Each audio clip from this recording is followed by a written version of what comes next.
आता या देवघरामध्ये पितरांचे टाक असू नयेत, कारण खूप लोकांच्या मध्ये देवतांचे टाक असतात पहा. कुलदेवीचा टाक असतो, कुलपुरुषाचा टाक असतो, इतर देवतांचे टाक असतात.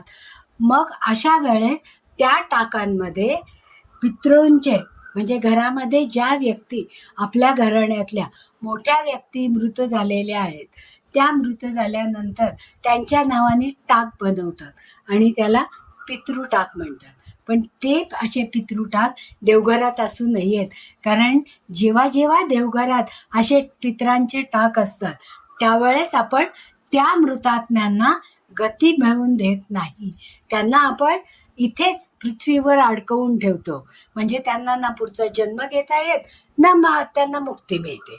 म्हणून देवाच्या देवघरामध्ये पितरांचे टाक कधीही ठेवू नयेत. आता देवाच्या मूर्ती जर भग्न झाल्या असतील किंवा हे जे टाक असतात पहा, ते काही वर्षांनी दररोज पूजा करतो आपण, मग ते झिजतात. मग त्यांचे नाक, कान, डोळे किंवा जी मूर्ती आपण उमटवलेली असते ती धूसर व्हायला लागते आणि त्याच्यावरचा तो पत्रा झिजतो. आणि जेव्हा तो पत्रा झिजतो तेव्हा तो टाक भग्न झालाय असं आपण म्हणतो.